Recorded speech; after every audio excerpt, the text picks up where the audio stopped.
Hello and welcome to our second week of our small group series, Self-Help. Last week we got to hear from Annika talking about what it means to understand that God truly is love. And this week we get to break down the second part of 1 Corinthians chapter 13, discovering the attributes of love. Today I have special guests with me. Look at your small group leaders. We have Kate and Will. Guys, I have been friends with Kate and Will for many moons. Long time. Very long time. And I think it's crazy that now we get to sit here and do ministry together. And I love them with all of my heart. And they're like my besties. Oh, we love you too.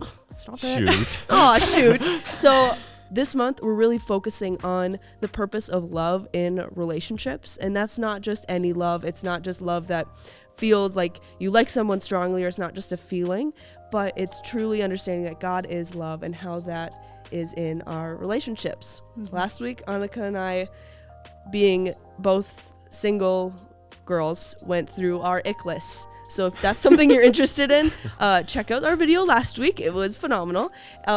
This week, we are with Kate and Will. You guys have been married for nearly 6 years. Nearly 5 years. Oh, nearly 5 years. Sorry, yeah. I can't do math. I promise I was there. We are going to be discussing some green flags in your relationships. Yeah. Yes. How exciting. Yes. Does somebody want to go first? Should we alternate? Yes. Okay. I'll start. Yay. Okay, here we go. The first green flag for me was his patience and intentionality before dating. Yeah. A lot of people told him, you should date Kate, you should ask Kate out, and he was partially just stubborn because he doesn't like being told what to do, and partially he really wanted to, make sure that I was someone that he would want to date and date seriously for the purpose of marriage. And so he was really intentional in, not just jumping into a relationship right away. He wanted to make sure that it was going to be the real thing if it was going to happen at all. Brownie points for Will. Yes, Yay! That was my first green flag. Oh, me. Fun. Man, for me, one of the first green flags was I've just always looking for someone who loved worship, was passionate about worship, and kind of a funny story. That's how I started a conversation with Kate. Oh, no. I mean, we knew each other from a worship team, Yeah. so I thought it would be smooth to text her We knew and each be other like, for but we started we started dating. but hadn't really talked. But I was like, Yeah. I'm gonna send her this worship album I like, and I think I said something like, hey, someone told me you like worship. Literally, we're on the worship team together. I don't know who somebody was, but So it was that's not how as he smooth as I started the thought. texting conversation. He So sent me a worship album. And funny story, as I was driving here, without even realizing it, I was singing one of the songs off that album. That's so And then I was like, oh my gosh, we're literally going to talk about this today. But That's so fun. It fun. stuck with us. It's a really good album. It's Rita Springer. What's the title of it? Battles? Yeah, Sure. Rita Springer. It's a good album. Everybody go listen. Oh, that's so Yeah. fun. I feel like I Yes. probably got a screenshot of guys, he texted me. Oh Look my at gosh. this. Oh, yes, that's so there was funny. definitely a group chat between me and Rochelle and her sister Taylor. And they got all the deets. That's so all funny. the deets. Another green flag for me was that our lives were headed in a really similar direction. Oh, that's so good. We melded really easily. Yeah. We had the same our futures weren't working against each other. Yeah, we didn't have to they figure fit that kind well of stuff together. out. Yeah. We didn't have to figure out where we were gonna live or what jobs we were gonna do or whatever. Yeah. Obviously there were some things that were up in the air, but for the most part, our relationship just happened really naturally, and we were headed in the same direction and had the same intentions in our relationship and in our future, whether it be in ministry or just our relationship in general. And So which is so cool because I feel like a lot of the times it's super romanticized to be oh my goodness, he makes me so nervous and all of these things, and it's crazy and we don't know what our next day is going to be like. Yeah. Which, if God's calling you to that and he's asking you to do those things, yes, that's great. But also there is something where God's saying no, your lives are going to mesh well together. Yeah. And for sure. Yeah. Another one for me was just family, and one her having a good connection with her family, but also me fitting well with her family, and she Yeah. has Yeah. 3 brothers, which can be kind of intimidating, but I work my way in. And Now we he's have a just good one time. of the guys. Yeah, one of the guys. Oh, good. Oh, Yeah. that's awesome. For sure. Family dynamic is like really important. Like if it's not like a complete red flag if you don't get along with your family or if they don't get along with their Yeah. family, because there could be like toxic Be good relationships reasons, involved. yeah. Mm-hmm. Yeah, good reasons. But for the most part, like if you're going to spend the rest of your life with someone, you want to know their family and Yeah. get along with their family too. Yeah. So, on a slightly lighter note, my last green flag, there were lots of them, but the last one I'm going to share is I always told people, like my entire life, I'm like, my husband cannot be tone deaf. He cannot be tone deaf. And people are like, that's so shallow. Like, why would you say that? That's not really, really, that's one of your top priorities. I'm like, if I'm going to stand next to him in church for the rest of my life, of your life. I cannot listen to a tone deaf voice in my ear for the rest of my life. Yep.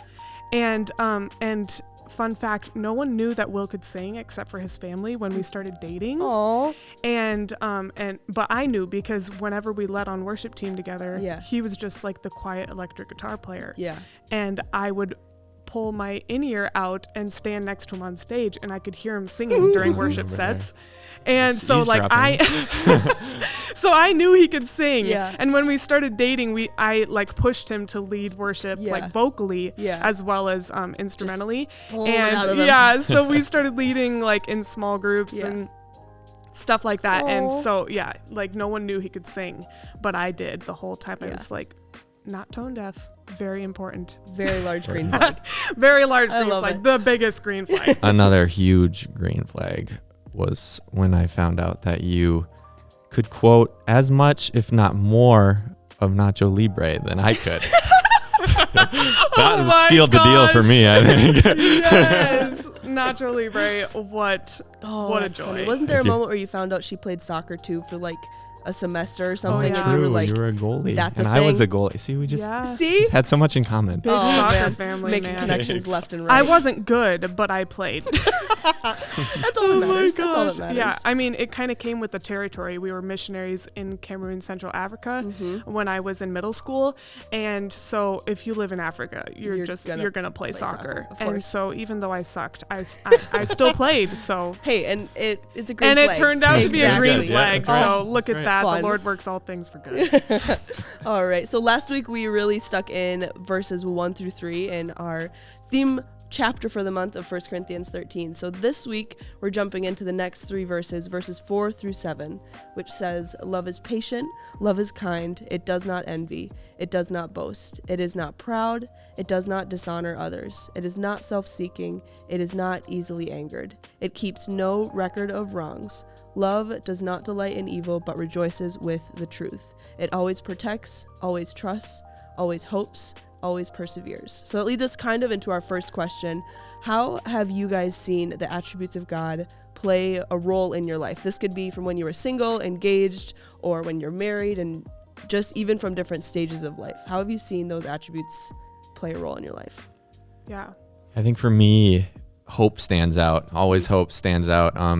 When I was young, I really struggled with a lot of anxiety. And, and anxiety and fear is really like just the opposite of hope. You're like setting your mind on negative outcomes Yeah. and speculation. What I found was like the devil was using that, something that God had put in me, created me with to be hopeful against me, Yeah. to keep me, out of his calling for my life. And so, yeah, you just walk through a slow process of God's love. It's step by step. And to just unlock hope within me, where now I'm able to live in hope, was really cool. For sure. Yeah. The one that really sticks out to me is the first one, and it's patience.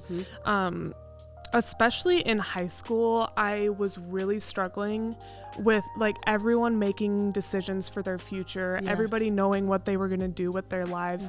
And like, side rant, I think it's ridiculous that people have to decide what they're going to do with the rest of their lives Yeah. when they're 18 years old.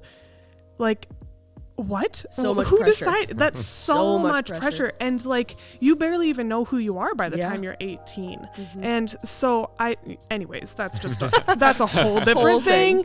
But I felt this pressure to like know what I was going to do with my life. Mm-hmm. And like throughout all of high school, especially my senior year, my dad had a stroke while I was in high school in 2015. Mm-hmm. And he had a whole bunch of different health issues throughout that season. He lost his ability to speak. Mm. And he slowly started gaining back words. And most of the time, the way he communicated was just like yes and no and a few extra words. Yeah. And one of the things I remember during my senior year, when I'm trying to decide what am I going to do with my life, I'm like frantically going to all these different colleges and visiting and talking with friends and talking with mentors. And I'm like, I don't know what I'm supposed to do. You're just like panicking, you know? And my dad, bless his heart, over and over, he just said, wait. Yeah. Just one word. Yep. Wait. And I was like, going crazy, going to all these different places, trying to figure out where I was supposed to be, where God was calling me to. Mm-hmm. And I was literally across the country in South Carolina looking at this program when Manny texted me and he's like, hey, you know, there'd always be a spot for you on the team here in Wilmer if you ever decided to stay. Yeah. And at that moment I was filled with so much peace and just like, oh, that's what I'm supposed to do. Yeah. Like immediately it was like where I was being called to was where I was already, you know? And so the Lord was like just wanting me to wait and be patient. And he doesn't rush through seasons. Yeah. He takes his time and he takes his time with each thing that we walk through, and he's not in a rush to get from one thing to the next. He's like wanting to gently guide you through the whole thing. And we've also seen that more recently in our marriage. We've been dealing with infertility for 3.5 years now, and also have been walking through the adoption process within the last year, and just like seeing how patient the Lord is, even when I am the least patient person on the planet. He never lacks in patience, and he's walking with us through this, and he has the perfect plan for us. And so patience is the one that really sticks out to me throughout like so many seasons in my life. And I feel like it's a gateway to the rest of them, because when he's first off patient with you, you get to experience his kindness, which leads to the next one, which leads to the next one, which builds just this picture of how he views you and how he uses love as the foundation for his relationship with you. Our second question is, what ways have you seen yourself change when loving someone else is required of you? This was a harder question. You really had to think deep, digest it. Yeah, and I think for me it came down to like a sense of like accountability and responsibility. In loving someone else. You can't just like not show up, especially in a marriage. Like it doesn't work if you're just like, well, I'm good today, like I just want to do my thing like that. No, that's not what a marriage is. That's not what like real that's not what real love is. Like God doesn't do that to us. Exactly. And like for me, when I'm tired and I'm overwhelmed, I tend to close off. But you realize to love someone like God loves, you need to put that aside. Like God's love, it's not self-seeking. It puts others first. So you kind of have to, that's what I've learned in our relationship, is you just have to put the other person's needs first. Even if I feel like I need to just do my own thing, work it out internally. I've learned to open up, right? And can you confirm? Progress. Right. It's progress. It's small steps. Small steps. Yeah, for sure. I feel like foundationally having Christ at the center, and this is kind of what we touched on last week a little bit too, is that's something that's not going to fail. And so many people, I'll see like posts about it, like if it failed it wasn't love, because like love never fails. And that's not necessarily, I think that's taking that scripture out of context, because you as a human are going to fail, but it's knowing that when you are required to love someone else, it's a choice versus just a feeling, because your feelings are definitely going to fail, but you allowing God to use you and like choose to love somebody else, that's not going to fail, because it's God's love, not your love. Sure. And that's just what it comes down to. How have you seen the attributes of God's love amplified in your marriage? Yeah, the one that sticks out to me is love keeps no record of wrongs. Holding on to things from the past is the best way to ruin your future. Woof. If you're constantly comparing things that happened in the past, or like things that made you angry, or conversations that you had, or something your partner did, it's going to destroy the future that you have. That's so good. You have to let go of the things that frustrate you, or talk about them so that they can be changed. But I think it's ridiculous when people just continue to bring past wrongs up, because it's like, you said you forgave them, so obviously you didn't, because you're holding on to it. That's so good. So keeps no record of wrongs. That's like a huge thing in our marriage. Like, when someone messes up, you talk about it and you move on, and it does not get brought up again. Especially in the heat of an argument, if you're bringing up past wrongs, just piling it on, it just makes it worse. Like, It's only stirring the pot of your emotion even more. And then, that's so good. It's not that we forget the things that happened. It's that we choose to believe that they're going to continue to do better. It's all proximity to Jesus. If they're trying their hardest and running 100 miles an hour towards being like Jesus, you don't have to keep a record of wrong, because you know that they're trying their hardest as well. Yeah. That's so good. Yeah, for sure. How has marriage influenced your perception of God? Yeah, so I have seen like a lot of parallels in our relationship with God and marriage, just in that with Jesus, when you choose to follow him, it's a choice in that moment for forever, but it's also this daily choice. You have to decide that every day. And I've seen that in marriage, because it's that one day, you say your vows, you commit to that person forever, but if you're not making that daily choice, it's not gonna work well. So I've seen that parallel. Marriage takes a lot of effort. Like, some relationships, and just relationships in general take effort. Sure. You can't just coast through relationships. Exactly. Because if you do, like, you're not placing value in them. If you're just coasting through, like, you're not placing value in that relationship with that person. It could be with your best friend. It could be with a mentor. It could be with your husband or with your wife.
marriage takes a lot of effort. Any relationship does. And if you're not putting effort in, then you're not placing value in it. It's so good. You know, like it could be any relationship in your life. It could be with a mentor, being intentional with your conversations with them. It could be with your husband, with your wife, with your best friend, with an acquaintance, with a coworker, whoever it may be. If you're not getting to know them, then you're not placing value in them and your relationship with them. So yeah, marriage is hard work. I know it's like sounds cliche, but saying yes every single day is a really important thing, because you're not just choosing them on your wedding day, you're choosing them for the rest of your life. Yeah.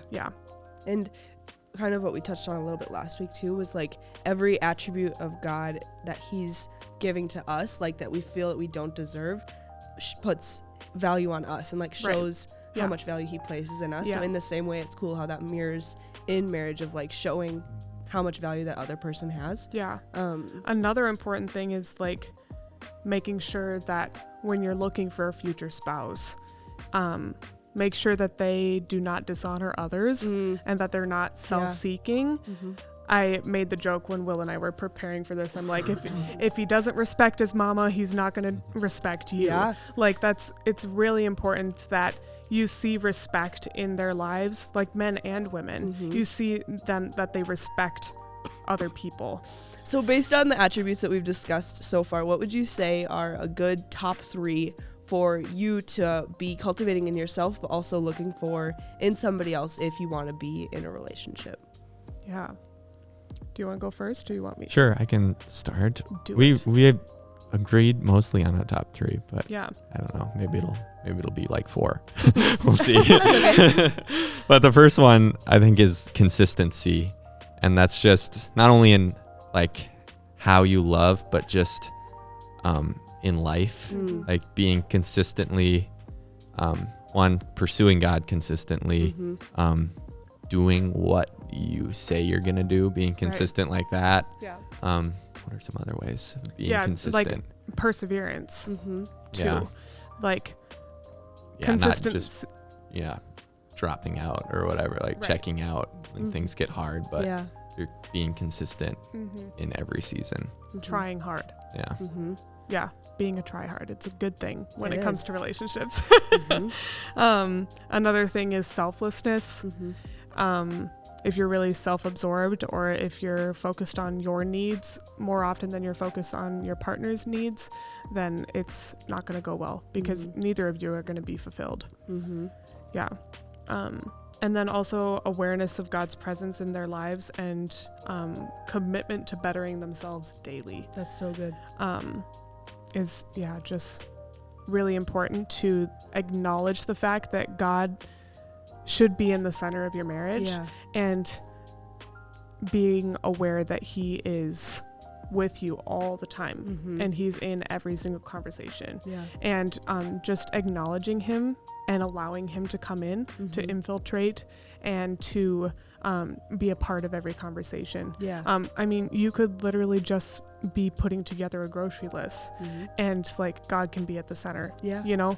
So it doesn't have to be like these huge monumental discussions. It can be just like remembering like he's in the room with us, you know? It's like a strand of 3 cords is not easily broken. Like that's so important. When it's you not make that a priority, like everything else is gonna work out. Like you can get through anything together if you're willing to have those conversations, and bring God into just your life and your days, you know.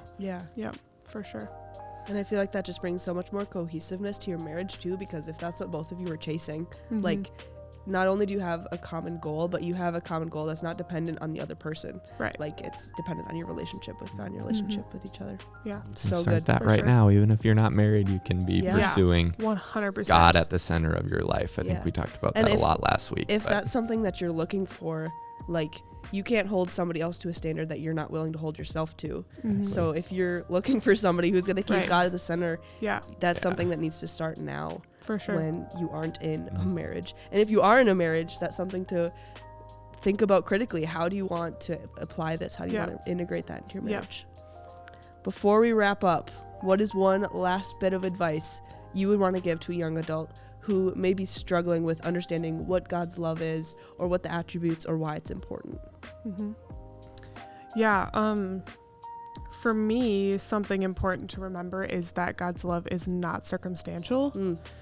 A lot of times, like, earthly marriages, earthly relationships with anyone can be super circumstantial. Like if you were offended by something, or if they did something that hurt you or whatever, like that love can falter, and like you can feel betrayed, or you can feel whatever you feel. But like with God, he already knew everything that you were ever going to do, every relationship you were ever going to have, any mistake you were ever going to make, and he still chose to love you enough to send his son down to die for you. Like the greatest act of love that could ever take place, and he did it knowing everything that you were going to do in your life. Marriage is completely different, where like you have no idea what the future is going to hold. You have no clue and no power over that. But you still get to choose to love this person daily, you know? But yeah, God's love is not circumstantial. And then also, he's not a scary or intimidating father. In 1 John 4:18, it talks about how his perfect love casts out fear. And so there's no fear in love. There's no fear when it comes to his perfect love. And just remembering that no matter what your relationship with your earthly father looks like, whether he was a really scary man, or like you feel like you need to work to earn his love or anything like that, like I said, God's love is not circumstantial, and it's perfect, and it casts out all fear. So there's no like intimidation factor. You can come to him wherever you're at. So yeah, and I think just to add on to that, just remembering that like his heart is for you and to love you. Like church can get really complicated in that, like there's just so much in the Bible to learn and to try to apply, and it you know, it can become just like a checklist, like we talked about last week. Like there's just so much information, all the podcasts and all the books and all this stuff. Like, and you can lose sight that God is really just after your heart and wants to know you, and just for you to know him. And I feel like it can get misconstrued to he's out to get you, he's out to hunt you down and to expose you and to make you feel vulnerable. And instead it's saying God is love, and he's going to find you, he's going to reveal your sin to you, but in a loving way, in a kind way, and it just is totally drastically different than what the enemy wants us to perceive his love, and that is just so powerful to be a part of. Any last thoughts, any last comments?